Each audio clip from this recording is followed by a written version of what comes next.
going to hear from 6 nominees. Andre Mathis, nominated to the 6th Circuit. Jessica Clarke, the Southern District of New York. Hector Gonzalez, Eastern District of New York. Fred Slaughter, Central District of California. Sharon Franklin, serve as chair of the Privacy and Civil Liberties Oversight Board, and Beth Williams, nominated to serve as a member of that board. For everyone's awareness, we'll recess the hearing at 10:15 to allow senators to journey to the Capitol for a ceremony honoring the late Senator Harry Reid. We'll gavel the hearing back in at 1 p.m. and pick up where we left off. Senator Reid was a dear friend and colleague. He was kind enough to appoint me to this committee a mere 25 years ago, and I wouldn't be here without him. I want to thank Ranking Member Grassley and his staff for working with us to find a way to allow members to honor Senator Reid. Before I turn to the Ranking Member and several of our colleagues, I have the honor of introducing 3 of the 4 nominees. Andre Mathis to the 6th Circuit, Sharon Franklin and Beth Williams to the, it's a long name, Privacy and Civil Liberties Oversight Board. Let me start with Mr. Mathis. Thank you for being here and bringing your family with you. You're a lifelong Tennessean, dedicating your life and career to your state and community. You're born in Memphis, received both his undergraduate and law degrees from the University of Memphis. You're certainly homegrown.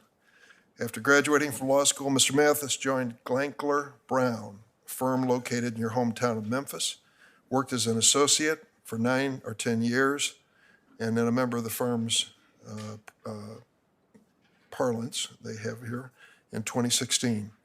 In 2020, Mr. Mathis joined the Memphis office of Butler Snow, where he serves as a partner. In addition to his work at these 2 firms, Mr. Mathis has served as a professor at the University of Memphis Cecil Humphrey School of Law. He coached the law school's Thurgood Marshall moot court team, has extensive litigation experience, litigated hundreds of civil cases, defended approximately 150 criminal cases as a member of the criminal justice panel in his district. Notably, and this is important because some of the cases I'm going to mention were controversial, you've never turned down a court-appointed representation for any reason other than a conflict of interest. You've tried 19 cases to verdict or final judgment. You've briefed 23 appeals and argued 10. Reflecting both your ability and commitment to Memphis and the state of Tennessee, you've devoted countless hours to pro bono legal work and other volunteer causes. From your volunteer work for the Memphis Area Legal Services, where you help survivors of domestic violence obtain protective orders, to your service on the Shelby County Ethics Commission, where you considered ethics complaints lodged against county officials, you have helped advance the cause of justice and uphold the rule of law. In short, and looking at the totality of your career, Mr. Mathis, you've shown that you have experience, temperament, and acumen to serve on the well-respected 6th Circuit. Given your record and deep roots in Tennessee, it's not surprising that you enjoy support from Tennesseans across the political and ideological spectrum. The committee has received numerous letters of support for your nomination. I want to read briefly from 2. Fred Smith may not be well known to everyone in the room, but certainly the people of Tennessee. He's the founder and CEO and chairman of Federal Express, a company headquartered in Memphis. He wrote in support of your nomination, quote, "Andre is truly a credit to the profession of law, and I believe that he will be as much or more of a credit to the judiciary." Van Turner, president of the Memphis chapter of the NAACP, wrote in support of Mr. Mathis' nomination. Here's what he said. Mr. Mathis hails from a tough South Memphis neighborhood where statistically he should not be where he is today. However, Andre persevered, beat the odds, and made it. The great thing about Andre is that despite all of this, he always finds a way to give back to his community. Without objection, I'm going to introduce those letters of support in their entirety. As I've just detailed, Mr. Mathis is highly qualified for the 6th Circuit. Yet, despite his experience, despite all of the things I've said about his ties to Tennessee and Memphis, and the broad support he enjoys across that state, Mr. Mathis does not have the support of his home state senators. Before we hear from Mr. Mathis today, Senator Blackburn will have an opportunity to explain her situation. I want to address 2 important points that relate to that, and they're in the matter of a blue slip. For those not familiar with it, and all the nominees are, I'm sure, it is a slip that is given to the senators from the district or circuit of a nominee in which they are asked to give their approval or not give their approval. I might say there is no rule when it comes to circuit court judges, and there is certainly a mixed precedent. I'd like to explain because I think it's relevant to this nomination. During the Obama administration, Senator Leahy honored the blue slip for both circuit and district court nominees. So too did Senator Grassley during the 2 years he chaired the committee under President Obama. As a result, multiple circuit vacancies remained open at the start of the Trump administration, including a Pennsylvania seat in the 3rd Circuit, Kentucky seat in the 6th Circuit, Alabama seat on the 11th, and an Indiana and Wisconsin seats on the 7th. But during the Trump administration, there was a change of policy in this committee. Senator Grassley reversed Senator Leahy's practice, moving forward with circuit nominees even when the home state senators objected. As chair, Senator Graham continued that practice. What was the result? Republican committee chairs held hearings on 18 circuit nominees who did not have the approval, blue slips, from home state Democrats. Republican committee chairs voted all 18 out of the Judiciary Committee during the Trump administration. The Senate ultimately confirmed 17 of them. Now, I'll be the first to admit this time I was unhappy with that change, unhappy with Senator Grassley's decision to end the practice of honoring blue slips for circuit court nominees. But my concerns and the concerns of my Democratic colleagues were ignored. Republicans chose to abandon this senatorial courtesy. My colleagues across the aisle, I think, would be hard-pressed now to demand that Democrats reinstate this practice. Simply put, there shouldn't be one set of rules for nominees, Republican nominees under a Republican president, and a different set for nominees under a Democratic president. I want to close my remarks on the blue slip by addressing the important question of consultation. That, of course, in explanation, is outreach by the White House to the senators from the state affected by the appointment. As chair, Senator Grassley stated he would proceed with a hearing for circuit nominees over home state objections so long as the White House consulted with home state senators. Not to get their approval or their permission, but to at least consult with them, he said. It is quite clear at the beginning 6 months into the Biden White House that they consulted with the 2 Tennessee senators, Senators Blackburn and Hagerty, regarding Mr. Mathis' nomination and the vacancy on the 6th Circuit. The White House had multiple communications with the Tennessee senators' offices and even considered and interviewed the one person that they suggested and recommended for the vacancy. Moreover, the White House made Mr. Mathis available to meet with the Tennessee senators and to be interviewed by their staff, which he was. For the record, the staffers who interviewed Mr. Mathis waited 6 months after that meeting before raising any question about his qualifications. 6 months. My good friend Senator Grassley said the following in 2017. The White House may disagree with senators and may determine that a different individual is more suited to serve on the circuit court. So long as there is consultation, the president generally gets to make the call. So I won't let senators abuse the blue slip to block qualified nominees for political or ideological reasons, said Senator Grassley. I'm going to take the same approach. Senators Blackburn and Hagerty may have preferred a different individual for the 6th Circuit, but the White House consulted with them, and Mr. Mathis made himself available for an interview by their staff. And he's, in my estimation, undeniably qualified for the position. Consistent with the precedent set by the previous 2 committee chairs, we're going to proceed today with a hearing on his nomination. Let me take a moment to introduce our 2 nominees to the Privacy and Civil Liberties Oversight Board. Following the September 11th terrorist attacks, the 9/11 Commission recommended the creation of this board. I worked on a bipartisan basis with Senator Susan Collins of Maine to establish it. Now, as many of us know, this is a bipartisan board with 5 members, 3 from the president's party, 2 from the other party. Our nominees today are a reflection of that bipartisanship, an important reminder that balancing the protection of American civil liberties with national security interest is in all of our best interest. Today we're going to consider Sharon Bradford Franklin, nominated to be chair of the board, graduate of Harvard and Yale. After graduating law school, spent a year clerking for the Honorable Jane Roth on the U.S. District Court for the District of Delaware and the Third Circuit. In the years since, Ms. Franklin has dedicated her career to working in legal policy. She currently leads the Center for Democracy and Technology Security and Surveillance, and before that directed cybersecurity and surveillance at the New America's Open Technology Institute. Perhaps most notable, however, is her tenure with this board itself. She served as executive director for the board from 2013 to 2017. Under her leadership, the board continued its critical role of ensuring the executive branch's efforts to prevent terrorism are balanced with the need to protect civil liberties.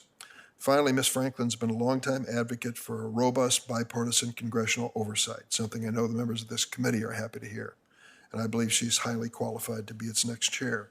Beth Williams, nominated to be a member of the same board, previously served as Senate-confirmed Assistant Attorney General for the Office of Legal Policy during the Trump administration. Before that, Ms. Williams spent 11 years with Kirkland Ellis, partner from 2010 until her confirmation as Assistant AG. Before working in private practice, served as special counsel to this committee, working on nominations to the Supreme Court. Prior to that, clerked for Judge Richard Wesley on the Second Circuit, graduate of Harvard College, Harvard Law. The fact that Ms. Williams and Ms. Franklin are appearing together is a testament to bipartisanship, both in the nomination process and in the design of this board. I look forward to the committee processing both nominations expeditiously. And with that, the other nominees will be introduced when the second panel is brought before us. And at this point, I want to turn to Senator Grassley. Yeah. Because of the time that we have to deal with this nominee, I'm only going to speak about the Sixth Circuit nominee at this point. There are two issues concerning this nomination of the Sixth Circuit, Andre Mathis.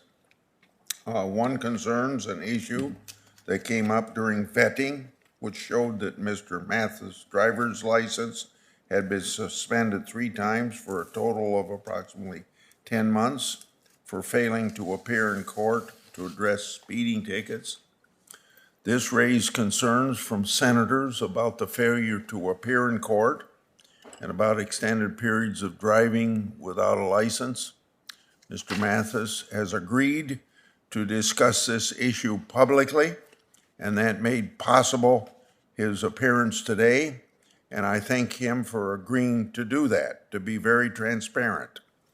The second issue is what the chairman has already discussed, the blue slip process, and that means that he does not have the support, as Senator Durbin said, of either of the home state senators. The blue slip courtesy serves as an important, specific purpose to ensure that the White House consults with home state senators before nominating an individual to the bench. This is because the White House decided not to consult with the Tennessee senators in good faith. When I was chairman, I ensured that this consultation occurred, and I assured that the White House counsel properly documented that consultation. With the last administration, the White House generally solicited candidates from senators, proposed candidates, met with the senators, suggested candidates when they were put forward, and solicited feedback from senators after facilitating the meetings. This process involved ongoing communication back and forth between the senators and the White House. Sometimes that process resulted in senators reaching an agreement with the White House, as they did with Senator Durbin in several incidences. But when senators objected to a nominee simply because they were too conservative, that was not sufficient to stop a nominee. That is not what has happened in this case. Here, the White House failed to consult with the home state senators in good faith, and I think we can document that 2 phone calls is not consultation. The Tennessee senators engaged in good faith efforts to find a consensus nominee. they did not delay in providing a suggested candidate. Instead, they suggested as a candidate Judge Camille McMullen. She has experience arguing before the Sixth Circuit. She has been a judge for more than a dozen years. She was appointed by a Democratic governor.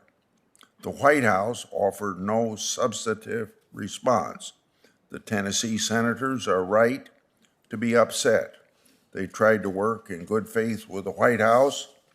The approach adopted by this administration ignores the idea of bipartisan cooperation. It is a severe change from past practices to require so little consultation.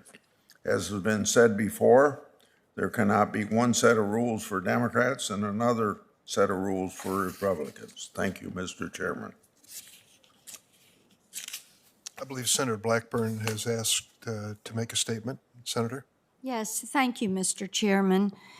As Senator Grassley just said, with this nomination, the Biden White House has made it clear that they intend to eliminate the role of home state senators in the nomination process. And by scheduling this hearing without even sending us blue slips, this committee is consenting to that, and it's disappointing. I do see it as a breach of constitutional norms, and it is insulting not only to the home state senators, but to the people of the state of Tennessee who have sent us here, and also to the processes that have been honored in this committee. I do recognize the president's constitutional prerogative to nominate individuals of his choosing to serve on the federal judiciary, but we in the Senate have a crucial constitutional role to play as well. In the words of Leader Schumer, the Constitution plainly says the Senate must provide advice and consent. Advice means the White House needs to consult with us on judicial nominees. I was given no meaningful consultation. You, Mr. Chairman, were the beneficiary of extensive consultation for Seventh Circuit judges under the Trump administration. Senator Hagerty and I however, have received no similar courtesy. The White House communicated with my office a total of 2 times on this nomination. First, to tell me they liked Mr. Mathis, and a second time over 5 months later to tell me the president was nominating him. Senator Hagerty and I worked in good faith to identify a qualified candidate for the seat, a Democrat-appointed Tennessee State Court judge, the first African-American woman to serve in that role in our state, with over a decade more legal experience than Mr. Mathis and significant argument and briefing experience before the Sixth Circuit. But our efforts to propose a well-qualified nominee were met with silence. I also was not consulted by you, Mr. Chairman, before the hearing was scheduled.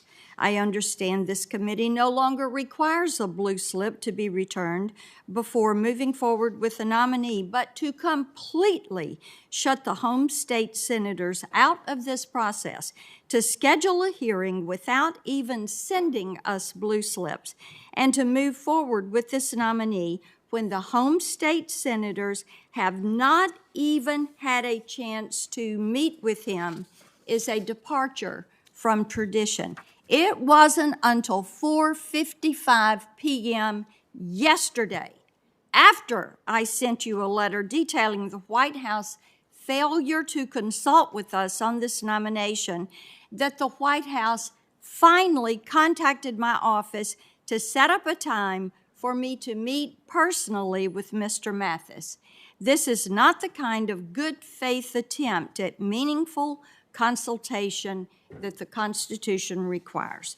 Because I was not consulted, no one has asked me what my objections to Mr. Mathis might be.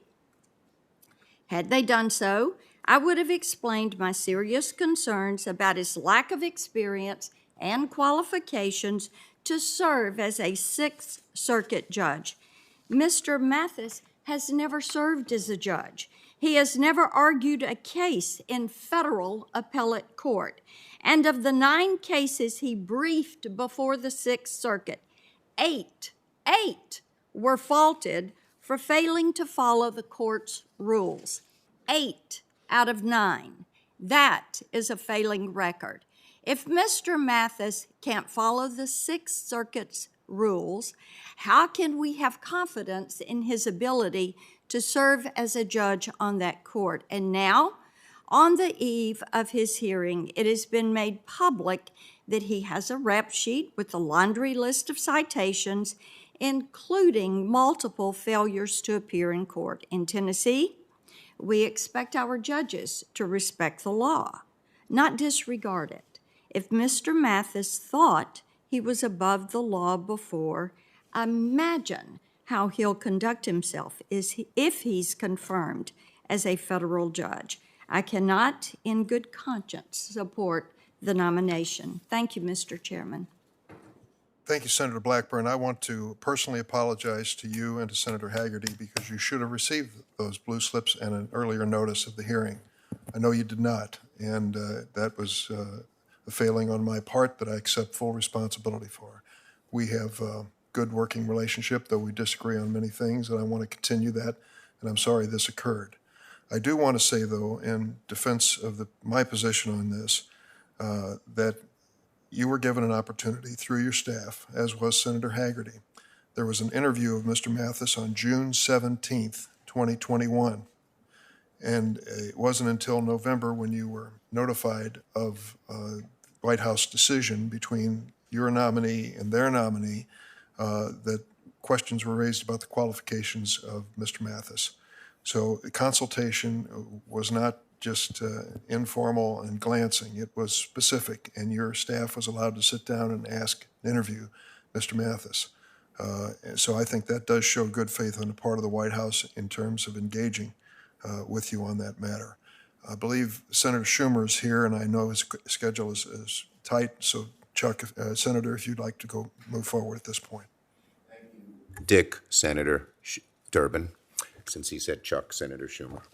Mr. Chairman Durbin, anyway, it's very nice to be here. I thank you and my colleagues on the Senate Judiciary Committee. So today I return to the committee to introduce not one, but 2 remarkable nominees to serve as judges on the federal bench. The first is Hector Gonzalez, nominated by President Biden to serve as U.S. District Judge for the Eastern District of New York. The second is Ms. Jessica Clarke, nominated by the President to serve as a U.S. District Judge for the Southern District. And I want to thank both of them for being here. And of course, I want to thank their families. Families are here, stand up so we can see you. Very nice. How could anyone vote against such nice people? Anyway, they're in the audience, Mr. Gonzalez's 2 sons and his wife, Amy, and we also have Ms. Clarke's husband, Malik, in attendance today. Now, a generation ago, it would have been difficult to imagine nominees like Mr. Gonzalez and Ms. Clarke here before this committee. But today, because of their talents, their expertise, and their dedication to the rule of law, they are both here in one sitting, and I want to thank them and commend them. I want to begin by sharing a little about Hector Gonzalez, whose life story is the embodiment of the American dream. Hector was born not in New York, but in Havana, Cuba, under a regime that offered no freedoms and few doors of opportunity. When Hector was 5, his parents took a risk, left the island, came to America, in search of ladders up, in search of a better life for Hector and his family. Growing up in Queens, Hector once said that he had a pretty stereotypical Queens upbringing. That is to say, the world around him shared some things in common with the world he came from. He grew up in an immigrant community, didn't come from a lot of money, but grew up in a family that instilled in him the values of hard work, the virtues of earning an honest living. That upbringing paid off. Hector was the first in his family to go to college. He earned his law degree from the University of Pennsylvania, served as editor of the Law Review. Years later, won a Fulbright scholarship, which took him to Guatemala to serve as a guest lecturer on trial advocacy. Over the course of his career, he became one of the top attorneys in New York. His experience in private practice is first-rate. He's an expert in complex commercial and securities litigation, white-collar crime, the SEC and the CFTC enforcement, and other areas. But his depth and reach of his public service is also impressive. He's been appointed at both the state and federal level to assist with a number of criminal and civil initiatives, from investigating questions of misconduct among New York public employees to serving as chief for a major narcotics unit with the Southern District of New York, to serving as a court-appointed special master for the Eastern District, overseeing the individual relief claims process in a lawsuit involving discriminatory hiring practices for New York firefighters. And through it all, he's won admiration and support of judges and fellow attorneys alike. Here are some things Mr. Gonzalez's peers had to say about him. Quote, an outstanding lawyer. Quote, a person of high integrity. Another said, being a judge might be his true calling because of his temperament. And one judge said that while a lot of young assistants waste time getting to the point, he gets right to the core. I have every single bit of confidence that he'll continue working with integrity, with precision, and will be an outstanding judge in the Eastern District. This morning, it's also my honor to introduce our second nominee to the bench, Jessica Clarke, whom President Biden has nominated to serve as a judge for the New York Southern District. The first thing to know about Ms. Clarke is the cause of justice, civil rights, and the rule of law runs in her family. Over half a century ago, her grandmother worked as a legal assistant at the NAACP Legal Defense Fund, working alongside such civil rights legends as Thurgood Marshall, Constance Baker Motley. It was her grandmother's dream for Jessica to go to law school one day, to follow in her footsteps in the fight to make our country a better place for all Americans, regardless of the color of their skin or the circumstances of their birth. After growing up in Ohio, that's exactly what Jessica did, graduating from Northwestern University and earning her law degree from Ohio State. After completing her clerkship with a federal district judge, Ms. Clarke had all the opportunities in the world to enter private practice in New York, a worthy and rewarding path. But instead, she chose to join the Department of Justice's Civil Rights Division. During her time at DOJ, she focused on fair housing, public accommodations, discrimination, religious land use, and police misconduct cases. In private practice, she continued her focus on civil rights and criminal defense, representing everyone from business owners to artists to individuals wrongly convicted of crimes. And at the New York State Office of Attorney General, she now serves as chief of the Civil Rights Bureau. All her career, Ms. Clarke has demonstrated her ability and dedication to ensuring the law and our institutions work for and represent all of us equally. And I'm certain she'll continue to do so as a member of the federal bench. My colleagues and I have said many times, our courts for too long have been overrepresented by individuals who check certain very familiar boxes. To this day, the bulk of our judges on the bench are male, are white, and either come from big law firms or prosecutorial backgrounds. And while many of these jurists have served admirably on the court, I've worked tirelessly with the Biden administration and all of you to elevate men and women who bring a fresh perspective to the bench, who show diversity not only in their backgrounds, but also in their experiences. I am proud that last year, Senate Democrats worked to confirm more of President Biden's judicial nominees to the bench in the first year of any president since Ronald Reagan. And we did it with diverse men and women who redefined the possibilities of who merits consideration to the bench. I look forward to continuing to restore balance back to our judiciary with an even more highly qualified, diverse, and impartial nominees in the months and years to come. And we're off to a strong start this year with the nominees of Mr. Gonzalez and Ms. Clarke. Thank you, Mr. Chairman. Senator Schumer, thanks for joining us. I know you have to go off to fill your schedule, and we appreciate you coming back to the committee. You're always welcome. We now have Senator Padilla, who's going to introduce Judge Slaughter, and then we're going to have Senator Whitehouse, who would ask for a moment to speak to the nominees before us. Thank you, Chairman Durbin and Ranking Member Grassley. I'm proud to introduce Judge Fred Slaughter as President Biden's nominee to serve on the U.S. District Court for the Central District of California. To Judge Slaughter's family and friends who are watching from home or otherwise remotely, I want to thank you for your support of Judge Slaughter and his long career in public service, and hopefully soon his continued service on the federal bench. Judge Slaughter was born and raised in California, receiving his undergraduate and his law degrees from UCLA. He began his legal career as a deputy city attorney at the city of Los Angeles, where I first started my career, where he prosecuted hundreds of matters and was sole trial counsel for more than 20 jury trials and 20 bench trials. Based on his exemplary work for the city of Los Angeles, Judge Slaughter became an assistant U.S. attorney, and for more than a decade, he served as an assistant U.S. attorney in Arizona, Oregon, and California. He oversaw and tried hundreds of cases, including human trafficking cases, bank robberies, and other organized crime, including prosecuting members of white supremacist gangs. He tried 52 cases to verdict and handled hundreds of other trial matters and appeals. Recognizing Judge Slaughter's skillful work and dedication to public service, Governor Brown appointed him to the Orange County Superior Court in 2014. There, Judge Slaughter presided over civil, criminal, and juvenile matters with fairness and a sense of respect for every person who entered his courtroom.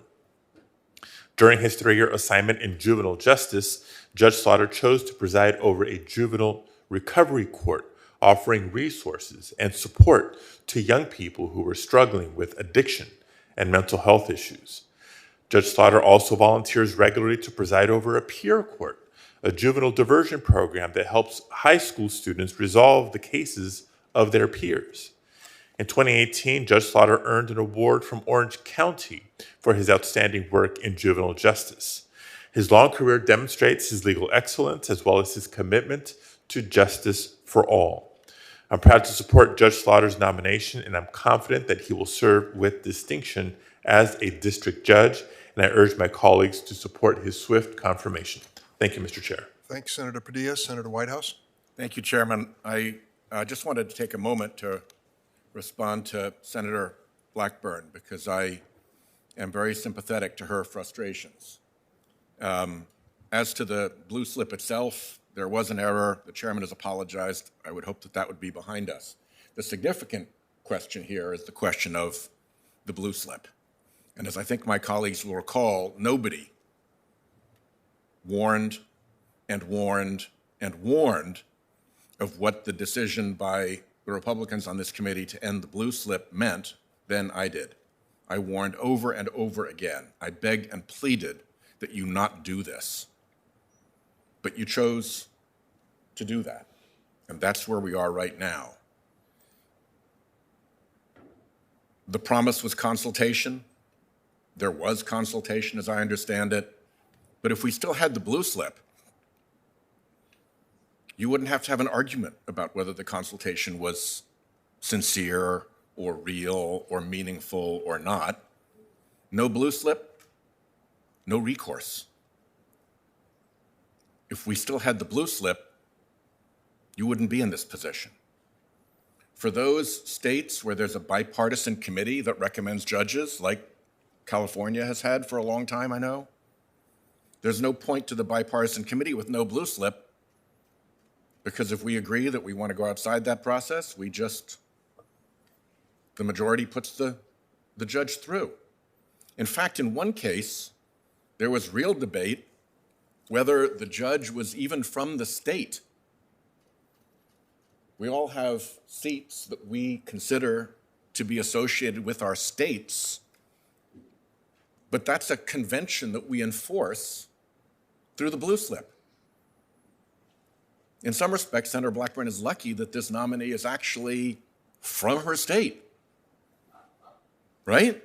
Because without the blue slip, there's nothing that would prevent a lawyer from Brooklyn or Palo Alto who is willing to move somewhere in the Sixth Circuit from getting this position. So I think the damage that was done to this institution by the decision to remove the blue slip, the institution of this committee, by the decision to end the blue slip was very real. And now your side is feeling the pain of it that we have felt for the past administration. And all I can say is I would like to find a solution to it, but I'll tell you what the solution is not. The solution is not that when there's a Republican president, there are no blue slips for circuit court judges.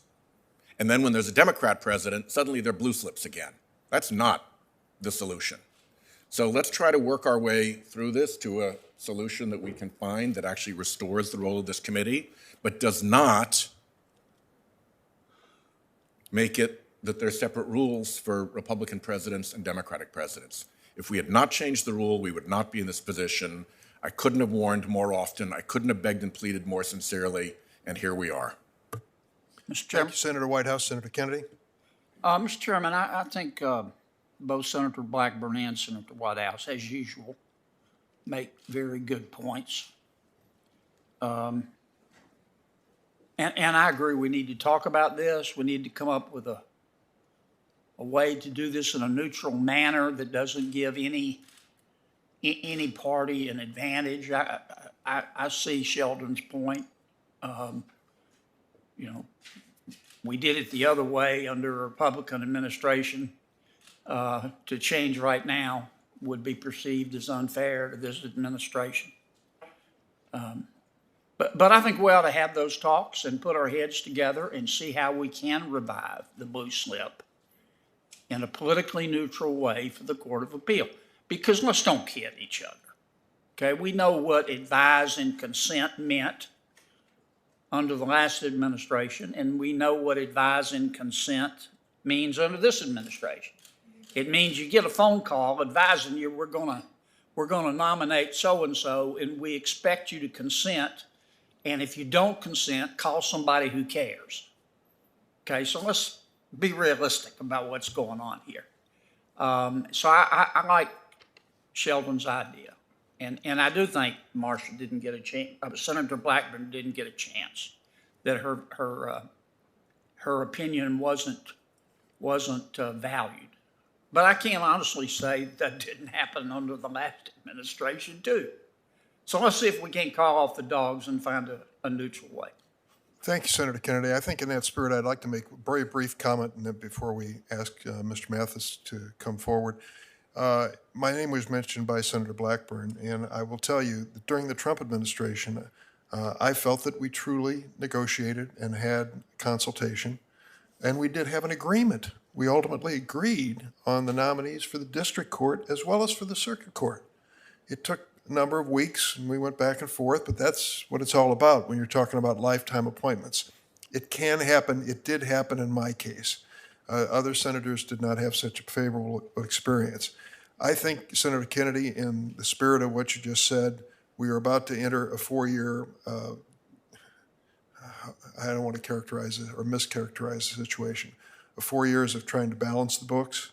And perhaps we can agree that prospectively, after the 2024 presidential election, there will be a rule. We don't know who's going to win that at this point, and we might have a standard moving forward from there. And I think you've suggested something like that, and I hope we can pursue it. So thank you very much. Mr. Mathis, if you'd please step forward. You are the first panel. And if you'll remain standing and raise your right hand, do you solemnly swear the testimony you're about to give is truth, the whole truth, and nothing but the truth, so help you God? I do. Let the record reflect that the witness answered in the affirmative. You have 5 minutes, and we'll give you flexibility on using those 5 to make an opening statement. Thank you, Chair Durbin, for your gracious introduction. And I'd like to thank you and Ranking Member Grassley for scheduling this hearing. I'd also like to thank all the committee members for considering my nomination today. I'd like to thank President Biden for the honor of nominating me to the United States Court of Appeals for the Sixth Circuit. It is without question the greatest honor of my professional life. I'd also like to thank the senators from my home state of Tennessee, committee members Senator Marsha Blackburn and Senator Bill Hagerty. At this time, I'd like to introduce my family who's present here with me today, my wife, Dr. Victoria Mathis, and our children, Andre Mathis Jr. and McKenna Mathis. Those 3 are my greatest inspiration and supporters. I would not be in this position without them. Having the roles of father and husband are the greatest honors of my personal life. Also here with me is my father, Curtis Mathis Sr., who is retired from the United States Army, and my friend Kendra Tidwell, who is in-house counsel with FedEx Express. Of course, I have many family members and friends who could not be here with me today and that are supporting me. In particular, I'd like to mention my mother, Irma Mathis, back home in Memphis, Tennessee. My mother, whether she knows it or not, is and has always been my motivation to do the very best that I can do.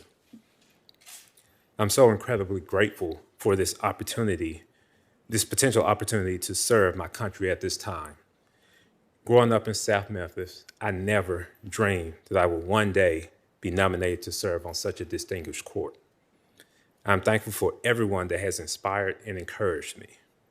From the law student who volunteered at the Boys and Girls Club while I was a member, making me believe that one day I could be a lawyer, to the very first lawyer I met while I was in law school who helped me to get my first job, to Judge Bernice Donald, a federal judge who took time to go to lunch with me while I was a first-year lawyer and introduced me to every other federal district court and magistrate judges, to the lawyers that taught me how to practice law, and to the lawyers at my current firm of Butler Snow. I want to say to all of you, thank you. And Senators, I look forward to your questions. Thank you very much, Mr. Mathis. I'll start the questions. What a story, an amazing story. And as was noted by one of the letters of support, if you look where you started, my friend, you wouldn't imagine you'd be sitting there today. It says an awful lot about you and your family. They are encouragement to you to move to levels which perhaps your friends and colleagues of many years wouldn't even consider. And I'm sorry that we've now reached a point where some of the issues are going to be raised, but I have to raise them because I want you to tell your side of the story. Senator Blackburn refers to your rap sheet, as what she called it. Well, if speeding tickets are a rap sheet, I've got one too. I never got a speeding ticket for driving 5 miles over the limit, which apparently is one of your tickets. And I hope that anybody in the room who has never driven 5 miles over the limit would please raise their hand. Never mind. You don't have to do it. But we've all, I think, been guilty of that sin. And perhaps all have a rap sheet that's maybe 6 miles over or more. The point I'm getting to is you voluntarily waived your confidentiality privilege and said you were ready to openly discuss this matter under oath before this committee. I salute you for that. And I would like for you to make a statement at this point, if you would, explaining the 3 speeding tickets at issue. One, I think the most recent was 10 years ago, and the failure to pay the fine in a timely way leading to a suspension, please. Thank you, Chairman, for that question. I'd like to start off by saying I have the utmost respect for the courts, the utmost respect for law enforcement. Throughout my career, I've accepted court-appointed cases in state court and federal courts. I've never declined an appointment except in circumstances in which I had a conflict of interest. When called upon to serve by the courts, I've been happy to serve. On 2 occasions, the district court has asked me to serve on the panel for the selection of magistrate judges. I've also been involved on the panel to select the federal defender in Memphis. And anytime a court calls on me, I'm happy to answer. Anytime I have a court proceeding, I make sure I'm on time and I make sure that I'm prepared. As it relates to these incidents, I highly regret that I'm in this situation. I feel like I've embarrassed my family, and I truly regret that. While I deserve this, they don't. And I'll just go through the 3 issues in order. The first was in 2008, where my record indicates that I have that my license was suspended. I have no recollection of my license being suspended at that time. I don't recall receiving notification regarding that, and I would not have knowingly driven while my license was suspended. I do recall my license being notified that my license was suspended in 2011 upon receiving notification from the Tennessee Department of Motor Vehicles regarding a traffic citation that I received in Jackson, Mississippi, in 2010, if I'm not mistaken. And on that occasion, I would have been either traveling to or from Memphis, traveling to or from my home city of Memphis, Tennessee. And I forgot to pay the ticket. My recollection, I would have put it in my glove compartment and just simply forgotten to pay the ticket. And I suspect that ticket would have had a court date on it, and because I forgot about the ticket, I also would have forgotten about that particular court date.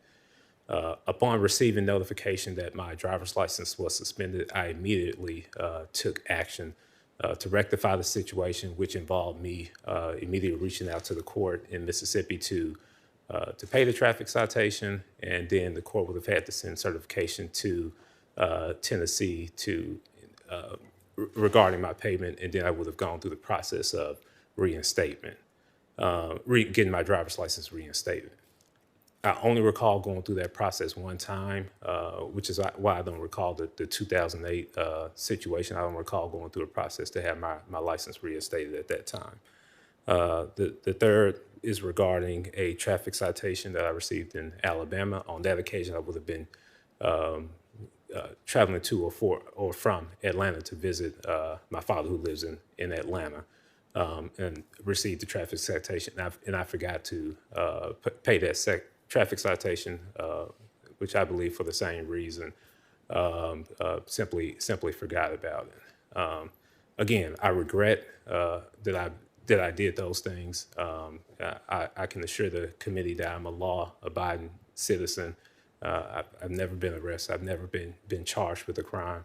And again, I sincerely regret my actions there. Thank you, Mr. Mathis. And of course, it is a serious matter, and you have addressed it in a serious way. And I appreciate that. The underlying issue is, in fact, in each case, a speeding ticket. And the suspension was apparently automatic if you didn't make a court appearance or pay by a certain date. And so that, I think, is an explanation of the situation as you reflect on it today. And I thank you for doing that. My time is up, and I want to give the other members an opportunity. So, Senator Grassley, may I turn to you? My first question is in regard to asking you to explain what maybe you meant about unions when you gave an interview in 2008. You said, quote unquote, that you represent a lot of employers and that you, quote unquote, don't think unions are a good thing.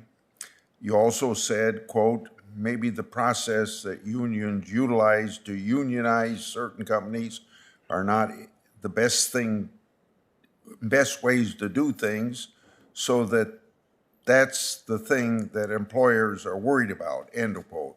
A simple explanation of what you meant when you said that you don't think unions are a good thing. Thank you, Ranking Member Grassley, for that question. What you're referring to is an interview I gave in 2008, shortly after I began practicing law, where I was asked about different proposed laws that were going to go into effect. I believe one was the Employee Free Choice Act, and another was the Respect Act. And I believe neither of those have passed, but I was giving opinions regarding those two potential laws. When asked about, the question I was asked was whether people think unions are still a good thing. My firm at the time represented a lot of employers and did not represent labor unions. So a lot of times employers don't believe that unions are a good thing, and that's sort of the perspective I was attempting to give, although probably inarticulately. But I went on to say that I did believe that unions can be a good thing. So that's sort of the explanation. I was, on the one hand, giving sort of the perspective of a firm that represents a lot of employers in later giving my position. Have you ever argued an appeal in federal court?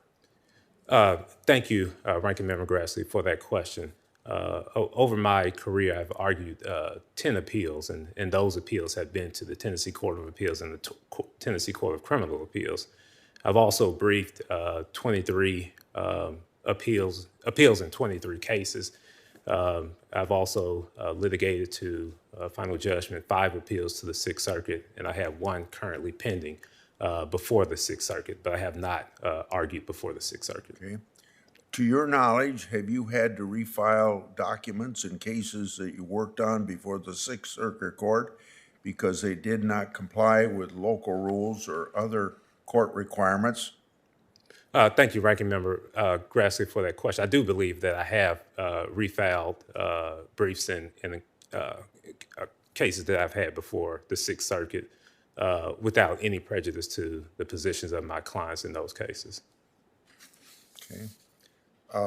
Before a person's license is suspended for failing to appear, the Tennessee Department of Public Safety is required to send the person a notice.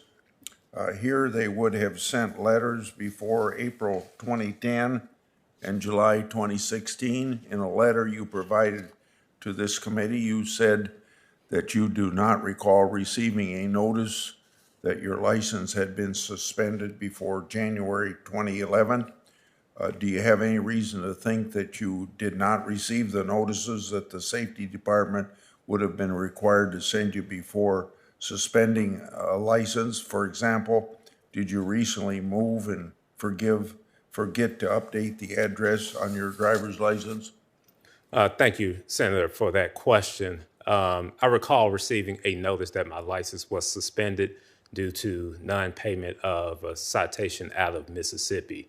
That's the notice that I recall receiving, and upon receiving that notice, I immediately took action to get my license reinstated. Okay, thank you. I yield back.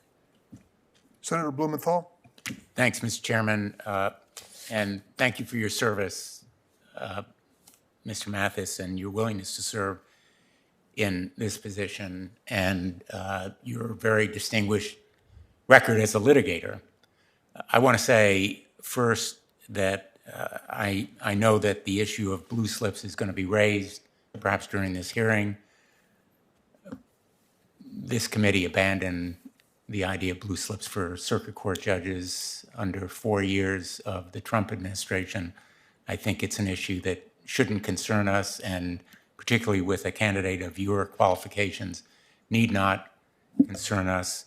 And I hope that the committee will focus on those qualifications rather than on the blue slip issue, because I think it's really the relevant one before us now. And in that connection, let me ask you, because you have done litigating as a defense attorney in criminal matters, what is it about that experience that you think will give you a perspective and background important to you as a judge on a federal court of appeals? Thank you, Senator, for that question. As you know, the Sixth Circuit hears both civil and criminal cases. I believe in the last 12 months or so, the sort of the breakdown has been 40% criminal and 60% civil. And I have pretty significant experience in both of those, having litigated over 100 cases in federal courts in Mississippi, Tennessee, and Arkansas, both civil and criminal. As part of my criminal practice in federal courts, primarily as part of the CJA panel, which is I take court-appointed cases and represent individuals who can't afford counsel, which is required by the Sixth Amendment. As part of my criminal practice, I've also represented victims and witnesses. So having those different perspectives, I think will help me to get up to speed.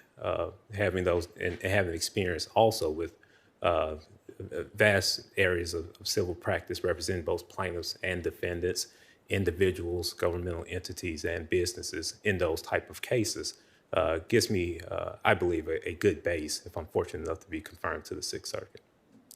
Do you think that there is an obligation on the part of the bar to provide representation to criminal defendants? I believe so. I mean, it's enshrined in the Sixth Amendment that individuals have the right to counsel even if they can't afford counsel. That's what the Gideon opinion was about. And that's something that I always felt that was going to be a part of my practice. Shortly after I started practicing law, I took appointed criminal cases in state court, and then later began taking appointed criminal cases in federal court. So I believe it's important for lawyers to do that, and that's why I've done it throughout my career. I agree with you completely. Even though I've never been a public defender, I believe very strongly in our public defender system. As both a federal prosecutor and state attorney general in Connecticut for more than 20 years, I respected and admired the people who devoted their lives to that part of our profession, and I am really very proud and glad that the president has decided to give more opportunities for the defense bar to serve on our courts, because they do bring a perspective and experience that is very, very valuable, and they create more diversity in the viewpoints that are reflected when judges go into those conferences and they decide what to do on appeals, or when an individual district court judge decides what to do in the trial before her or him.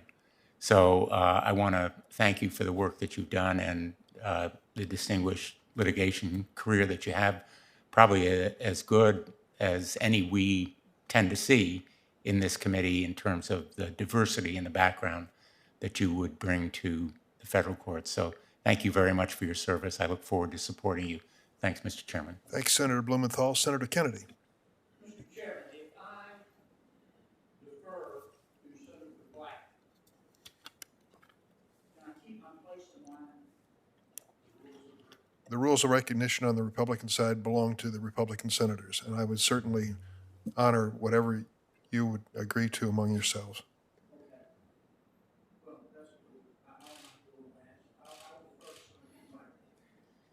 Thank you, Senator Kennedy, and thank you, Mr. Chairman.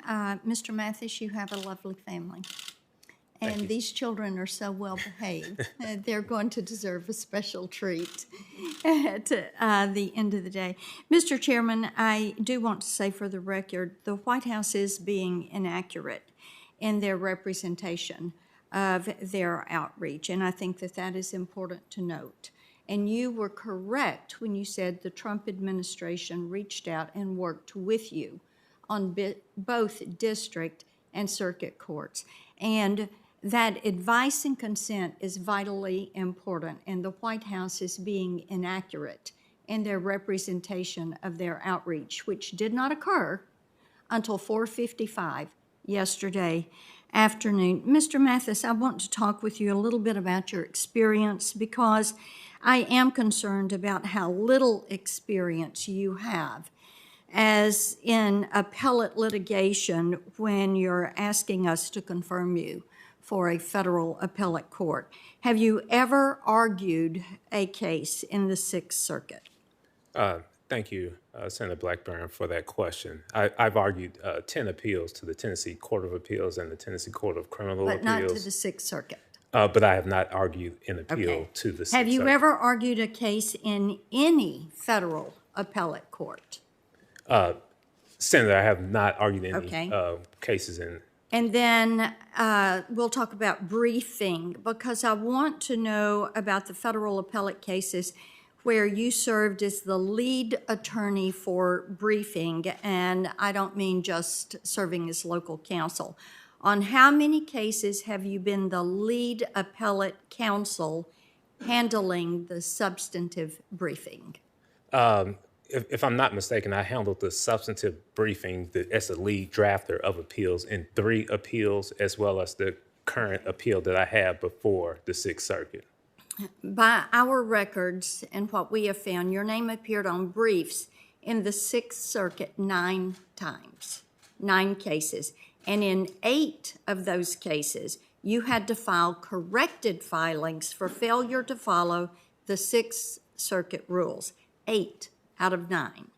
So how can we expect to confirm you as a Sixth Circuit judge when you have demonstrated a record of consistently failing to comply with the rules of that very court? Thank you, Senator Blackburn, for that question. For any court that I'm practicing before, I do my very best to follow the rules. So those were just mistakes 8 out of 9 times? Thank you, Senator Blackburn, for that question. At this juncture, I don't believe I've handled 8 appeals to the Court of Appeals. I've handled 5 to conclusion, as well as 1 that I have pending before the Sixth Circuit. Well, what we found is in some of the Sixth Circuit cases where you were involved, you handled the state and federal trial work, but an attorney from another firm was brought in to handle the appellate work at the Sixth Circuit. So what that says to me is that your own clients didn't trust you to handle the appeals before the Sixth Circuit. So they brought in somebody else to handle that Sixth Circuit work. Another question for you. Before this hearing was noticed, did anyone ever suggest to you that you should reach out to me or Senator Haggerty for a meeting? Thank you, Senator Blackburn, for that question. I recall that in June, I was advised to make myself available to you. And you chose not to do that? Senator, I did make myself available and interview with your counsel as well as Senator Haggerty's counsel. Who counseled you to not make yourself available for a meeting with me? Thank you, Senator, for that question. I was never counseled to not have a meeting with you. I was happy to meet with your counsel in June. Okay, I know that you were made aware of my desire to meet with you after you were nominated. Are you telling this committee that no one ever told you that I wanted to have the opportunity to meet with you? Senator, I was not aware of a request to meet with you, but I would be happy to meet with you. I know you were made aware, and I know for a fact that you were made aware of my concerns about your lack of experience, and that was well over a month ago. And I think it's of concern that you would have chosen not to reach out and close that loop. Thank you, Mr. Chairman. My time's expired. Thank you, Senator. And Senator Hirono is on, I hope she's on board here. I am. Virtually. Please proceed. Thank you, Mr. Chairman. Mr. Mathis, welcome to this committee. I ask the following 2 questions of every nominee before any of the committees on which I sit. So I will ask you these 2 preliminary questions. Since you became a legal adult, have you ever made unwanted requests for sexual favors or committed any verbal or physical harassment or assault of a sexual nature? No, Senator. Have you ever faced discipline or entered into a settlement related to this kind of conduct? No, Senator. Mr. Mathis, I think it is very important for all of our courts to have judges who have lifetime appointments, who bring a lot of different life experiences to the bench. And you are the first member of your family to attend college, and you have been very candid about growing up in poverty. So can you tell us a little bit about growing up, just how I assume that your experience growing up in poverty maybe has something to do with your wanting to become a lawyer. Can you tell us a little bit about what made you decide that you're going to go to law school and practice law? Thank you, Senator, for that question. That did have a lot to growing up in the neighborhood that I grew up in, not being exposed to lawyers, doctors, and things of that nature. That did have a lot to do with my desire to want to grow up and be a lawyer. And my goal was to be in the profession where I could reach down and help others. And I think being in the legal profession is a great way to do that. So that's always been my goal, to put myself in the position where I can help others. And that's one of the reasons that I take some of the cases that I've taken, as far as taking court-appointed cases when individuals can't afford to retain a lawyer. I feel that's an avenue where I can step in and help those individuals out. Can you tell us a little bit about at least one pro bono work that you did that particularly affected you personally, professionally, perhaps in how you think about the work that you do? Thank you, Senator, for that question. The case that sticks out to me is a case in which a gentleman was charged with first-degree murder for, unfortunately, killing his mother. And he suffered from certain intellectual disabilities and paranoid schizophrenia, which caused the incident. And the issue for me is it seemed that individual did not need to be in jail and should have been in a place that where he needs to be treated. And so that litigation lasted 7 years, and the goal was for him to be found incompetent so that he could be treated rather than being in jail. And I was happy to litigate that case pro bono for 7 years, and ultimately he was found incompetent to stand trial, and he's currently in the treatment facility being treated for his issues. So in a case like that, which took 7 years of your life to do, does it say anything to you about our criminal justice system and how it treats defendants with that kind of background? Well, thank you, Senator, for that question. The Constitution provides certain rights for criminal defendants, and it's good for everyone to ensure that those rights are upheld, from the judge to the prosecutors to defense attorneys. That was a difficult case, and it was a case that I understood why it lasted 7 years.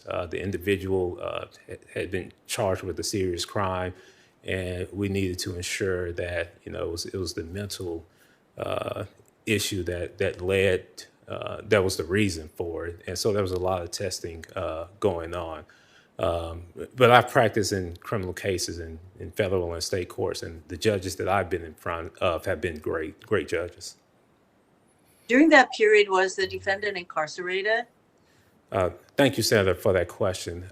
For part of the time he was incarcerated, I don't remember the exact period of time, but maybe the first year or so he was actually in jail. For the remaining time, he was at a treatment facility where he was being treated for his illnesses.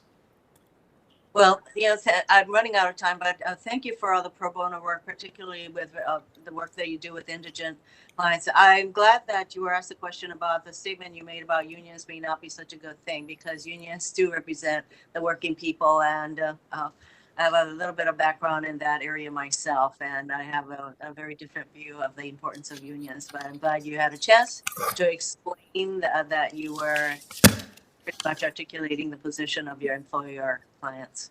Thank you very much, Mr. Chairman. Thank you, Senator Hirono. Before I recognize Senator Kennedy, just for those who weren't present at the beginning, we are going to recess 10:15, no later. We're expected to be in our seats in the rotunda for Harry Reid's memorial ceremony at 10:30. So recognize Senator Kennedy, and we will reconvene at 1 p.m. Senator Kennedy. Thank you, Mr. Chairman. Counselor, you're at Butler Snow? Yes. Your partner? Yes, Senator. It's a good law firm.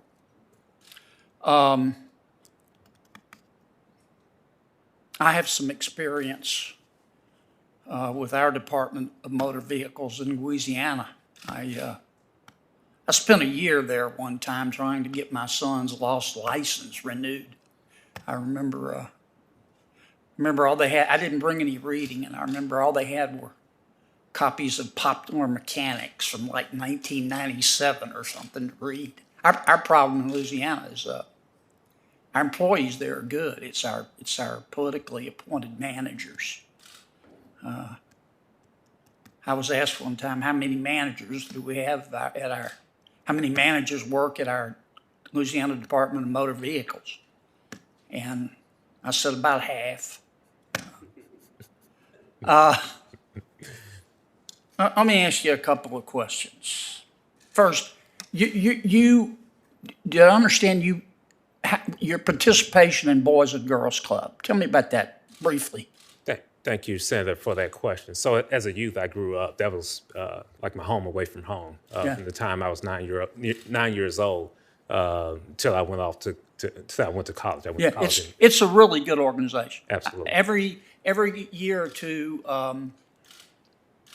Mr. Denzel Washington, who's one of the 5 coolest people on the planet, comes up here to lobby for money, not for himself, for Boys and Girls Club. So I've had a chance to get to know a little bit about it. You worked at well, let me ask you this. Do you think America is mostly good or mostly bad? Thank you, Senator, for that question. You're welcome. I believe that America is the greatest country in the world. I don't know in any other country where I could be in this position to come from where I've come from and be in a position to be nominated to the Sixth Circuit and be speaking to senators. I could have never imagined this happening. And maybe it happens in other countries, but it's the greatest country in the world to me. I agree with you. Look, I don't know whose fault it was, but you may want to go back and talk to your friends at the White House. It's very unfortunate that Senator Blackburn and Senator Haggerty didn't have a chance to sit down with you. And I don't want to get into whose fault it was, but it's the White House's job to make sure that happens if they really care about what we think. And I gave this same speech to employees at President Trump's White House as well. For a while, my experience with some of the people in charge at the Trump White House was different from Senator Durbin's. I was brand new, and their attitude toward me was pretty cavalier. It was just sort of sit down and shut up, and it's not cool when our nominees don't take it upon themselves, if the White House doesn't encourage it, to go sit down with the senators. It's not fair. It puts us in a horrible position. It's disrespectful. You're going to be appointed, if you're confirmed, to one of the most powerful jobs on the planet. And that's not an exaggeration. You have a lifetime appointment. And I wish you'd deliver that message. Tell me in the few minutes I have left, tell me that your work, well, let me try this. It's been suggested you don't have any experience, okay? And you don't have the experience to be on the Court of Appeal. Can you address that? Tell me what your answer is to that. Thank you, Senator Kennedy, for that question. Throughout my career, I've handled 23 appeals to conclusion. I have one matter pending before the Sixth Circuit. In the vast majority of the appeals that I've handled, I have been the primary drafter of the appellate briefs. I've argued 10 cases to the Tennessee Court of Appeals and the Tennessee Court of Criminal Appeals. I have not argued a case to the Sixth Circuit. Additionally, I have significant trial experience, having tried 19 cases in federal court and state court. And that doesn't take into account I've litigated hundreds of cases. And as you know, some cases are sometimes resolved by settlement, some by dispositive motions. So I have that experience as well. Okay, I'm over time. Thank you, Mr. Chairman. Thanks, Senator Kennedy. I want to make a matter of record here. When Supreme Court Justice Amy Coney Barrett was nominated to the Seventh Circuit, she had handled one appeal. That was in the Second Circuit. We are going to stand in recess until 1, and then we'll return to Mr. Mathis on the first panel. I thank those on the second panel for their patience. It's an extraordinary day here, and I hope you understand. But we'll stand in recess until 1 p.m. Thank you.